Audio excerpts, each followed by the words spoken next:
Hi there, my name's Stu Davis. I'm the resident engine expert. Ask the experts, and I am told I know quite a bit about engines. Anyway, today what I'm going to do is show you how to use a three-legged puller and to talk about pullers. You've seen this engine of mine before in the previous videos, and this is not about this engine. This is about how to use a puller. Basically, this has got a flywheel on it that needs to come off. It's on a taper with a key, and we need to use a little puller like this, which has been supplied by Machine Mart. They supply these bolts to go through the pulling holes. And in this case, on this flywheel, there are 6mm threaded holes,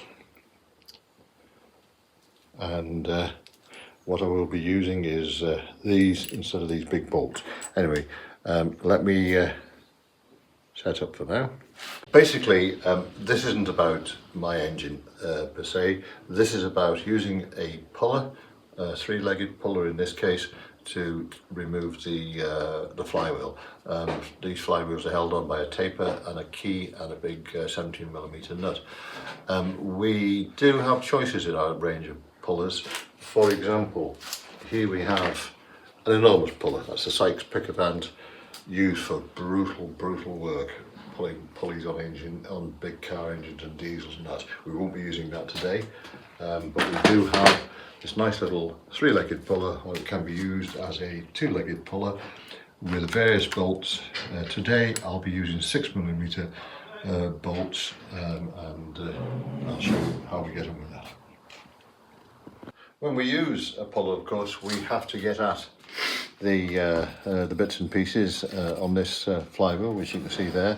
I have to remove this little starter pulley with these 6mm bolts. And also, but before we do that, I need to slacken the nut that holds the flywheel on. On this particular engine, it's a 17mm nut. I can get onto it like this, and I'm lucky enough. Oh, right. Sometimes you have to tap the socket wrench, but in this case it was come off pretty easy. Right, so I'm going to take that off, take the nut off, the securing nut, there's a washer down there, and then I'll take that off in a minute. Okay. And I'm going to undo those three bolts there. I won't bore you with that.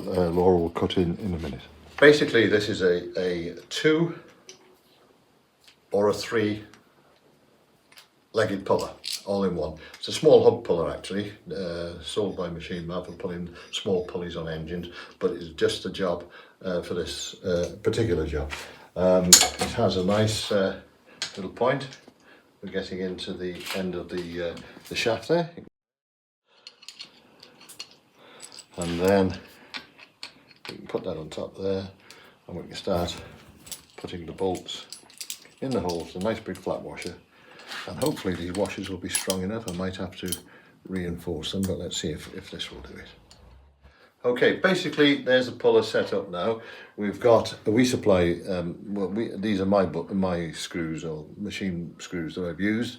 The screws that come with the puller are 8mm, and of course they're a little bit too big to go in this flywheel. So I've just set these up, and I've used some washers. Hopefully the washers will be strong enough. We shall see in a minute whether I make a fool of myself when I put some tension on it and see if the puller pops off. A point I forgot to make is that when you're taking something like this off, always leave the securing nut on, but leave it loose so that it has room to move. This is just in case the flywheel comes off with a bit of force and doesn't jump off and fall all over the place. So there's the nut to capture it. Anyway, let's see what happens. Putting some pressure on.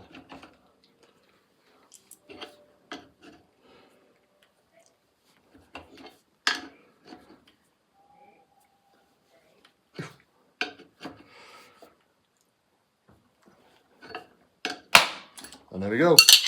And that was it. And that was it. So now we remove the puller, you heard the click as it broke the taper free. Pull that up there. Set a bit of room. You can see the force exerted. It did bend the washers, but they were strong enough to do the bit. In a case like that, I'd put several more washers on.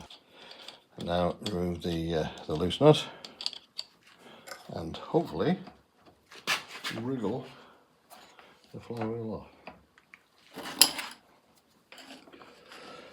And of course, Sod's Law says that the petrol tank's in the way, so let me just remove this, slacken this off. As I say, this is not really about this engine, but just show you the success and what lies underneath here.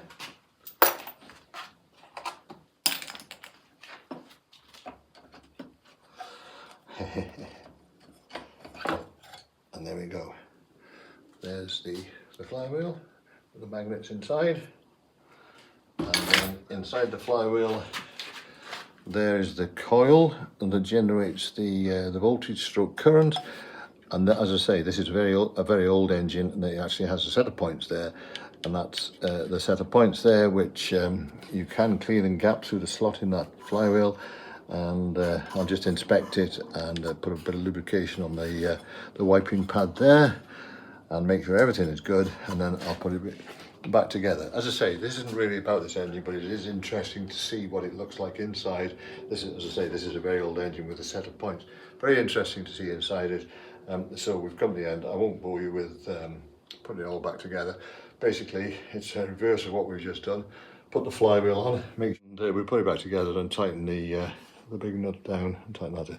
But that is really how to use a puller. I think the salient points are, number one, make sure that you've got the right screws in there. Make sure you leave the securing nut on, so when it does break loose it doesn't jump up and hit you or fall over or anything like that. Use a good puller like this. This is a very nice one for doing a job like this. Light, portable, but strong enough to do the job. As I say, that there is the beast that I use on really big jobs. But serious puller that is. Using a puller pretty easy. Be careful what you're doing, and it leaves the securing nut loose, and it avoids anything jumping up and hitting you in the face. But quite easy to use, and it is surprising how much pressure you have to put on the puller. As you can see, if it had gone any tighter, I would have took them off and put some thicker ones on. I'll put several washers on, but anyway, it did the job. There we go. That's how to use a puller.